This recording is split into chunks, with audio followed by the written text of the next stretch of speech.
Selamat malam, sejahtera, shalom ibu bapak, saudara-saudara jemaat GPB sejahtera di DKI Jakarta. Salam sehat semua. Mari membaca Alkitab. Pembacaan Alkitab kita malam hari ini terambil dalam kitab 2 Tawarik, pasalnya yang ke-9 dan 10. Mari kita satu di dalam doa. Kami bersyukur kepadamu Tuhan untuk segala penyertaan Tuhan dari pagi hari hingga malam ini. Kami dapat menikmati akan kasih sayang Tuhan. Kini di malam hari ini, sebelum kami memasuki tidur malam, kami ingin menyempatkan diri membaca Alkitab. Beri kami kekuatan Roh Kudus-Mu ya Bapa di dalam kami membaca Alkitab, sehingga kami fokus dalam pembacaan Alkitab malam ini. Kami serahkan doa kami malam ini hanya dalam nama Tuhan Yesus, Juru Selamat kami yang hidup. Amin. Saudara-saudara, pembacaan Alkitab kita malam hari ini, kitab 2 Tawarik, pasalnya yang ke-9. Ketika Ratu Negeri Sheba mendengar kabar tentang Salomo, maka dengan pasukan pengiring yang sangat besar dan dengan unta-unta yang membawa rempah-rempah, banyak emas dan batu permata yang mahal-mahal, datanglah ia ke Yerusalem, hendak menguji Salomo dengan teka-teki. Setelah ia sampai kepada Salomo, dipercakapkannya lah segala yang ada dalam hatinya dengan dia. Dan Salomo menjawab segala pertanyaan ratu itu. Bagi Salomo tidak ada yang tersembunyi, yang tidak dapat dijawabnya untuk ratu itu. Ketika Ratu Negeri Sheba melihat hikmat Salomo dan rumah yang telah didirikannya, makanan di mejanya, cara duduk pegawai-pegawainya, cara pelayan-pelayannya melayani dan berpakaian, juru-juru minumnya dan pakaian mereka, dan korban bakaran yang biasa dipersembahkannya di rumah Tuhan, maka tercenganglah ratu itu. Dan ia berkata kepada raja, benar juga kabar yang kudengar di negeriku tentang engkau dan tentang hikmatmu. Tetapi aku tidak percaya perkataan-perkataan mereka sampai aku datang dan melihatnya dengan mataku sendiri. Sungguh setengah dari hikmatmu yang besar itu belum diberitahukan kepadaku. Engkau melebihi kabar yang kudengar. Berbahagialah orang-orangmu dan berbahagialah para pegawaimu ini yang selalu melayani engkau dan menyaksikan hikmatmu. Terpujilah Tuhan Allahmu yang telah berkenan kepadamu sedemikian, hingga ia mendudukan engkau di atas tahtanya sebagai raja untuk Tuhan Allahmu. Karena Allahmu mengasihi orang Israel, maka ia menetapkan mereka untuk selama-lamanya dan menjadikan engkau raja atas mereka untuk melakukan keadilan dan kebenaran. Lalu diberikan kepada raja 120 talenta emas dan sangat banyak rempah-rempah dan batu permata yang mahal-mahal. Tidak pernah lagi ada rempah-rempah yang seperti yang diberikan Ratu Negeri Sheba kepada Raja Salomo itu. Lagi pula hamba-hamba Huram dan hamba-hamba Salomo yang membawa emas dari Ofir, membawa juga kayu cendana dan batu permata yang mahal-mahal. Raja mengerjakan kayu cendana itu menjadi tangga-tangga untuk rumah Tuhan dan istana raja, dan juga menjadi kecapi dan gambus untuk para penyanyi. Hal seperti itu tidak pernah kelihatan sebelumnya di tanah Yehuda. Raja Salomo memberikan kepada Ratu Negeri Sheba segala yang dikehendakinya dan yang dimintanya, melebihi yang dibawa ratu itu untuk raja. Lalu ratu itu berangkat pulang ke negerinya bersama-sama dengan pegawai-pegawainya. Adapun berat emas yang dibawa kepada Salomo dalam 1 tahun ialah seberat 666 talenta. Belum terhitung yang dibawa oleh saudagar-saudagar dan pedagang-pedagang. Juga semua raja Arab dan bupati-bupati di negeri itu membawa emas dan perak kepada Salomo. Raja Salomo membuat 200 perisai besar dari emas tempaan.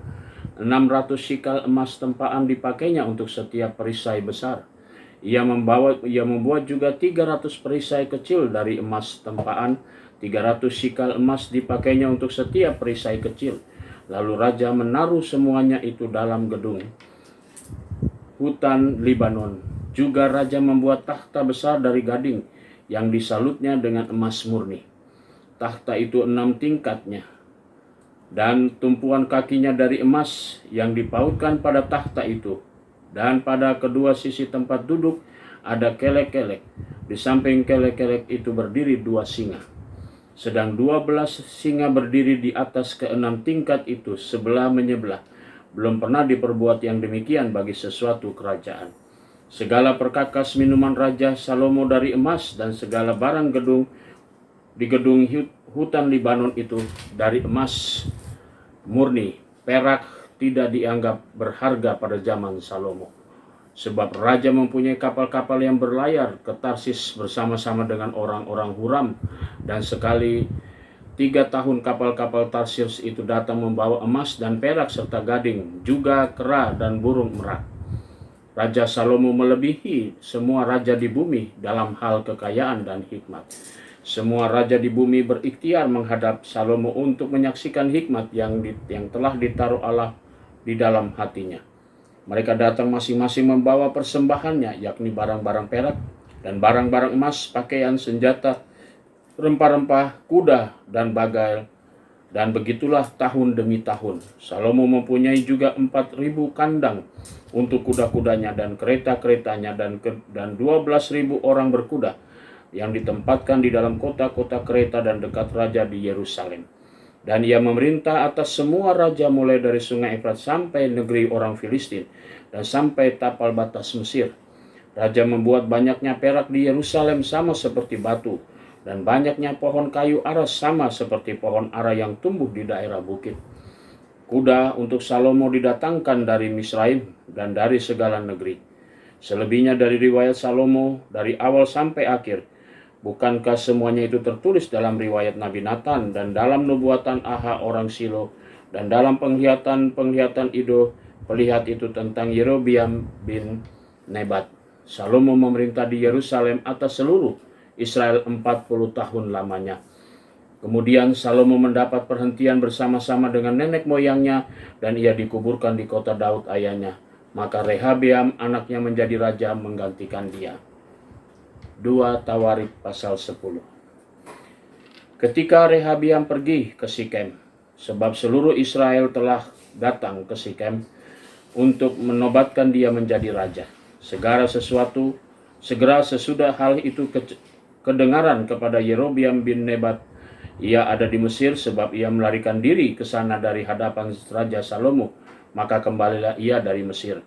Orang menyuruh memanggil dia, lalu datanglah Yerobiam dengan seluruh orang Israel dan berkata kepada Rehabeam, ayahmu telah memberatkan tanggungan kami, maka sekarang ringankanlah pekerjaan yang sukar yang dibebankan ayahmu dan tanggungan yang berat yang dipikulnya kepada kami, supaya kami menjadi hambamu.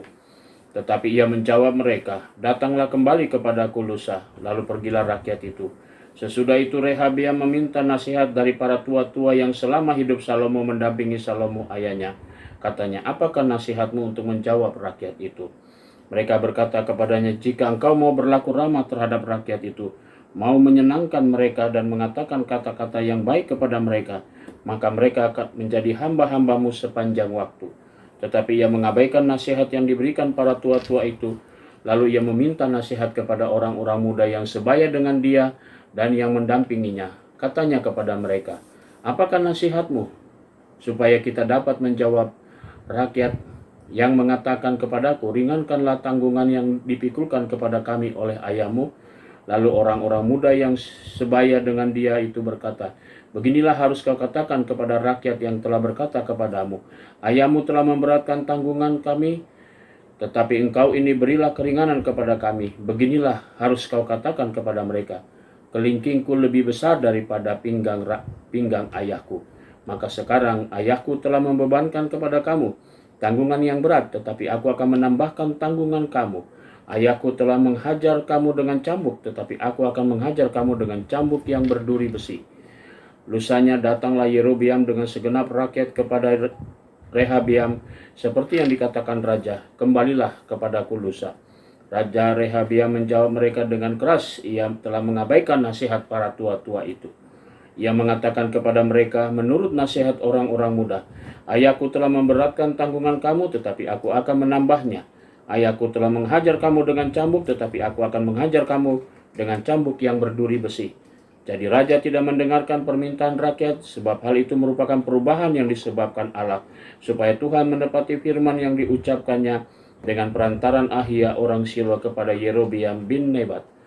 Setelah seluruh Israel melihat bahwa raja tidak mendengarkan permintaan mereka, maka rakyat menjawab raja, Bagian apakah kita dapat daripada Daud? Kita tidak memperoleh warisan dari anak Isai itu. Masing-masing ke kemahmu, hai orang Israel, uruslah sekarang rumahmu sendiri, hai Daud. Maka pergilah seluruh orang Israel ke kemahnya, sehingga Rehabeam menjadi raja hanya atas orang Israel yang diam di kota-kota Yehuda. Kemudian Raja Rehabeam mengutus Hadoram yang menjadi kepala Rodi, tetapi orang-orang Israel melontari dia dengan batu sehingga mati. Bahkan Raja Rehabeam hampir-hampir tidak dapat menaiki keretanya untuk melarikan diri ke Yerusalem.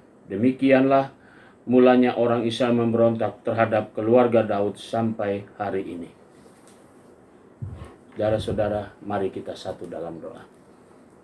Bapa di surga, terima kasih untuk pembacaan Alkitab malam ini.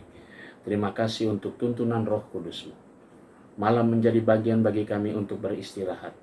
Tuhan, rangkulah kami, lindungilah kami, dan jagalah kami sepanjang istirahat malam kami. Besok pagi kami boleh bangun dengan tubuh yang diberkati Tuhan, untuk kami boleh kembali berkarya seturut dengan panggilan dan pengutusan Tuhan.